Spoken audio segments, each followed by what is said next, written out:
Have you ever wondered if free will truly exists, or are we just pawns in a predestined cosmic game? This question has puzzled philosophers, scientists, and thinkers for centuries. The concept of free will is complex, layered with nuances and intricacies. Are our actions predetermined like the tick-tock of a clock, or are they random like the roll of a dice? Imagine standing at a crossroads. To the left, a scenic route; to the right, a shortcut. Which way would you go? Some might argue your decision is already predestined, or perhaps it's just a random pick. But what if it's neither? What if free will is all about that intelligent being within us making the decision, weighing the pros and cons and choosing a path? What if it's about you, standing at that crossroads, taking a moment and deciding to take the scenic route because you love the view, or choosing the shortcut because you're in a hurry? So, if we agree that free will exists and it's neither predetermined nor random, then what could possibly be driving it? Let's delve into that in the next scene.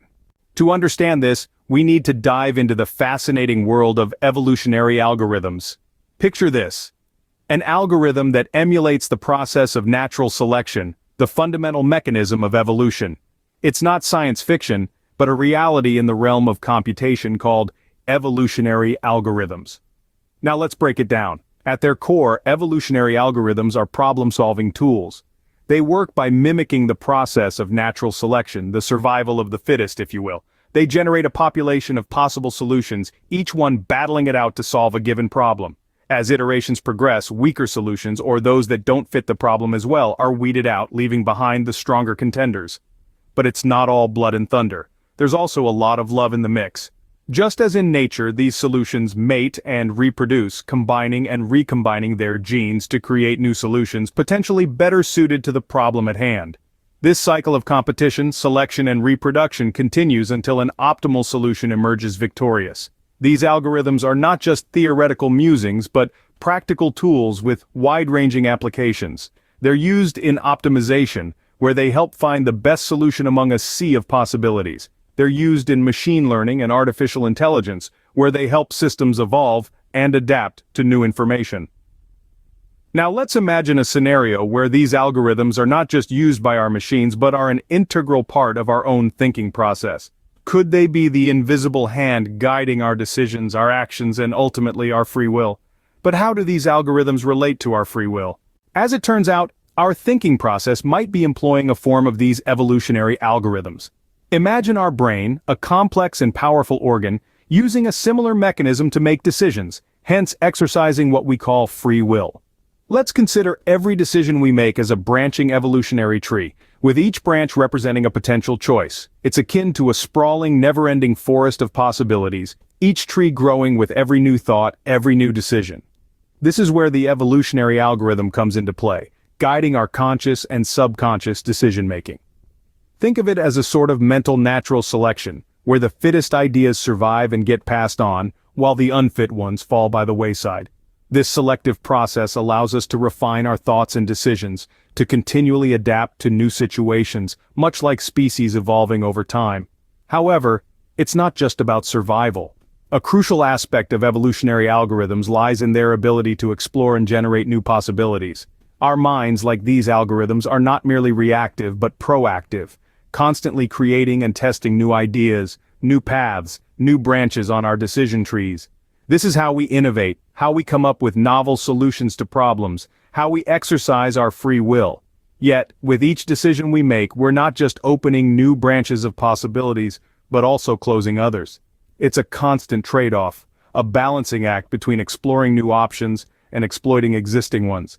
And this is the beauty of the evolutionary algorithm at work in our minds. It helps us navigate through the complexity of life, making sense of the world around us, shaping our decisions, our beliefs, our actions. But there's a catch. These evolutionary algorithms are intractable. That is, the scope of all possible outcomes is so vast, so intricate that it's plainly incalculable. We'll never be able to compute the best possible outcome, but can only marvel at whichever result the evolutionary process comes up with. And that's the enigmatic charm of free will, guided by the unseen hand of evolutionary algorithms. Intractability means that the scope of all possible outcomes is too large to be calculated. Now you might be wondering, how does this intractability play into our decision-making process, and how does it support the idea of free will being neither predetermined nor random? Let's delve a little deeper. When we talk about the intractability of evolutionary algorithms, we're referring to the sheer scale of possibilities that these algorithms can explore. Each decision, each choice, opens up a multitude of new paths like branches on a tree. But with each new branch that opens, an infinite number of other branches close, forever inaccessible. This branching process is ongoing, ever evolving, and it's this infinite and incalculable scope of all possible outcomes that makes the algorithms intractable.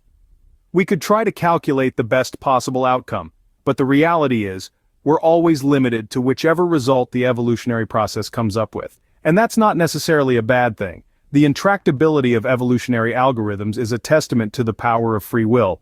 It's the essence of unpredictability, the embodiment of spontaneity. It's a reminder that our decisions are not preordained by some grand cosmic plan, nor are they the result of random chaos. They are the product of our own conscious thought, influenced by the countless variables that shape our lives. This inability to predict the best outcome, to foresee all possible branches of our decision tree, is not a limitation, but rather an affirmation of our autonomy. It underscores the fact that we, as intelligent beings, are the ones making the decisions. We are the ones steering our course through the vast, complex landscape of possibilities. So, while we may never fully understand or predict the results of our decisions, we can marvel at the complexity and wonder of the process, and that in itself is a testament to the existence and power of free will.